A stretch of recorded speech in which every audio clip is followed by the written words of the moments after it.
428 दिन, ना ज़मीन दिखी ना इंसान, बस चारों तरफ मौत का समंदर। पर यह मछुआरा जिंदा लौटा कैसे? दोस्तों, आज हम आपको ऐसी कहानी सुनाएंगे जिसे सुनने के बाद आपके रोंगटे खड़े हो जाएंगे और आप सोचेंगे कि इंसान की उम्मीद कितनी ताकतवर हो सकती है। 2012 का नवंबर महीना था। तमिलनाडु के नागपट्टिनम जिले का एक साधारण मछुआरा राजेश कुमार।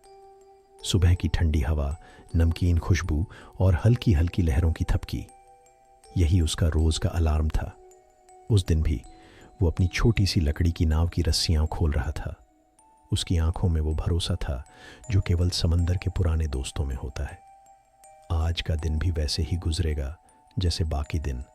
मछली पकड़ेंगे, शाम तक लौट आएंगे। राजेश के साथ था अर्जुन नायर, 22 साल का नौजवान, अभी अभी मछली पकड़ने के पेशे में नया। पहली बार इतनी दूर समुद्र में जाने का उत्साह उसके चेहरे पर साफ था।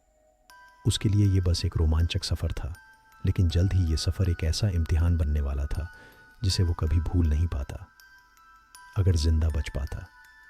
सुबह का मौसम बेहद साफ था। नीला आसमान, सुनहरी धूप और पानी की सतह पर मछलियों के झुंड ऐसे चमक रहे थे जैसे कोई हीरे बिखेर गया हो। नाव धीरे धीरे आगे बढ़ रही थी। हवा हल्की थी और लहरें जैसे किसी पुराने गीत की ताल बजा रही थीं। लेकिन समंदर का मिजाज कभी स्थिर नहीं रहता। दोपहर होते होते क्षितिज पर काले बादल घिरने लगे। हवा का स्पर्श अब सख्त हो गया था। हल्की लहरें अचानक ऊंची दीवारों की तरह उठने लगीं। कुछ ही पलों में आसमान गरजने लगा और बारिश की पहली बूंदें नाव की लकड़ी पर टपक पड़ी। राजेश ने तुरंत इंजन की स्पीड बढ़ाई, लेकिन तभी बिजली आसमान को चीरते हुए गिरी और हवा इतनी तेज हुई कि नाव बेकाबू होने लगी। रेडियो पकड़ो, उसने अर्जुन से कहा। राजेश ने पुकारा, मेडे मेडे। कोई सुन रहा है? लेकिन आवाज में सिर्फ शोर था। कुछ सेकंड बाद सिग्नल पूरी तरह गायब हो गया। तेज लहरों के बीच इंजन में पानी घुसा और वो खामोश हो गया। अब नाव, न कोई रास्ता, न कोई सहारा, न कोई उम्मीद, बस चारों तरफ असीम समंदर। पहले दिन उन्होंने सोचा कि ये तूफान कुछ घंटों में थम जाएगा, शायद कोई पास का जहाज उन्हें देख लेगा।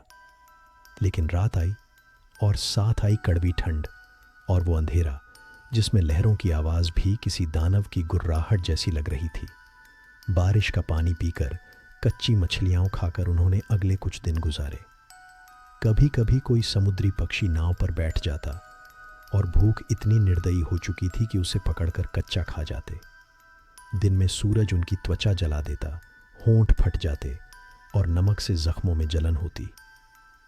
रात में ठंडी हवाएं हड्डियों में उतरकर दर्द पैदा करतीं। हफ्तों बाद उनके शरीर कमजोर पड़ने लगे थे। अर्जुन का चेहरा सूजने लगा, होंठों पर पपड़ी जम गई।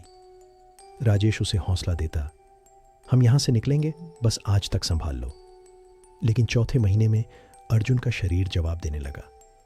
अब वो खाना पीना छोड़ चुका था। उसकी आंखों में अब डर नहीं, बस एक गहरी थकान थी। एक सुबह जब सूरज की पहली किरण पानी पर पड़ी, राजेश ने महसूस किया अर्जुन अब सांस नहीं ले रहा। समंदर के बीच वो अकेला रह गया था। जिस चेहरे में वो उम्मीद देखता था, अब वो हमेशा के लिए खो गया था। राजेश ने लकड़ी के एक छोटे टुकड़े से अर्जुन को समंदर को सौंप दिया।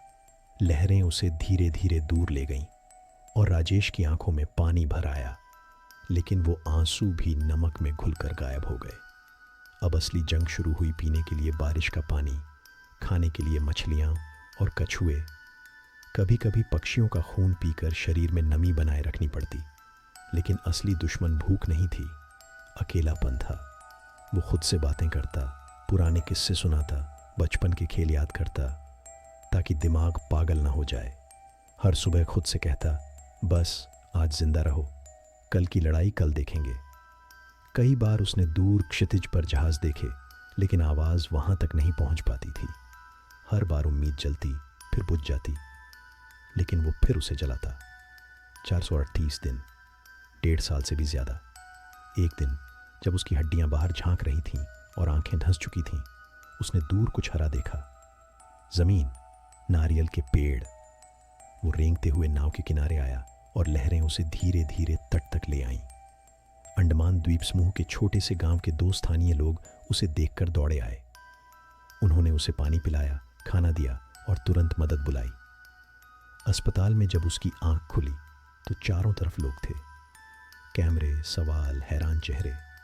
किसी ने पूछा, तुमने 438 दिन समुद्र में बिताए, अकेले, कैसे? राजेश ने कमजोर लेकिन सच्ची मुस्कान दी और कहा, मैंने कभी उम्मीद छोड़ना नहीं सीखा। शायद यही वजह है कि मैं जिंदा हूं।